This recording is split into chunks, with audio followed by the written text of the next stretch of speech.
শবে কদরের নামাজ কত রাকাত, নিয়ত কিভাবে করতে হয়, কি কি আমল আছে। শবে কদর বছরের সবচেয়ে শ্রেষ্ঠ রাত। এ রাতের ইবাদত খায়রুম মিন আলফি শাহর, হাজার মাসে ইবাদতের চাইতে উত্তম।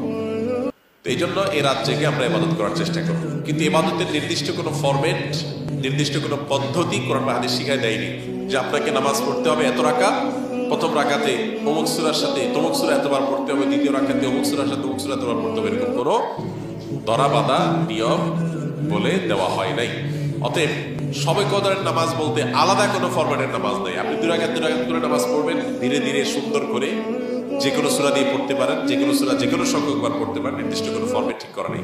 শবে কদর উপলক্ষে একটা জিনিস শুধুমাত্র হাদিসে শেখানো আছে, এটা একটা দোয়া, আল্লাহুম্মা ইন্নাকা আফুউন তুহিব্বুল আফওয়া ফাফু আন্নি। আল্লাহ আপনি ক্ষমাশীল, ক্ষমাকে পছন্দ করেন, আমাকে ক্ষমা করবেন। এর বাইরে শবে কদরের নামাজ বলতে আলাদা নিয়মের কোনো নামাজ নাই।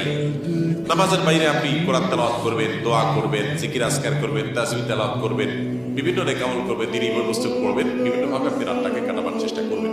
রোজা অবস্থায় ঠান্ডা সর্দি লাগলে গরম পানির ভাপ নেওয়া যাবে কিনা? রোজাদার অবস্থায় যদি কেউ গরম পানির ভাপ নেয় বা গরম পানিতে কোনো মেডিসিন দিয়ে সেটার ভাপ নেয়, তাহলে সেটা রোজার জন্য ক্ষতিকর হবে, রোজা ভঙ্গ হবে। কারণ গরম পানির যে ভাপটা একেবারে নাকের কাছে মুখের কাছে নিয়ে টান দিতে হয়, এটার ফলশ্রুতিতে পানির ক্ষুদ্র ক্ষুদ্র কণা এগুলো বাষ্প হয়ে ভেতরে যায় এবং কণ্ঠনালী হয়ে সেগুলো আমাদের পেটে পাকস্থলীতে আসে। বাইহাকী শরীফে আব্দুল্লাহ ইবনে আব্বাস রাদিয়াল্লাহু তাআলা হাদিসের আলোকে আমরা জানি, ইন্নামাল ফিতরু মিম্মা ইয়াদখুল লা মিম্মা ইয়াখরুজ। রোজাদার শরীরে কোনো কিছু প্রবেশ করলে সেটা রোজা ভঙ্গের কারণ হয়। অবশ্য শরীরে প্রবেশ করা বলতে এখানে পাকস্থলীতে যাওয়া, পেটে যাওয়া, এছাড়া অন্য যে কোনো সাধারণ প্রবেশই রোজা ভঙ্গের কারণ নয়। তো যেহেতু এখানে গরম পানির ভাপ যদি আমরা নেই রোজা অবস্থায়, তাহলে ইচ্ছাকৃতভাবে ভাপ টান দিয়ে ভিতরে প্রবেশ করানোর ফলশ্রুতিতে আমাদের পেটের ভেতরে কিছু না কিছু পরিমাণ পানির কণা, ধোঁয়া ইত্যাদি যায়, যার কারণে সেটা রোজা ভঙ্গের কারণ হবে।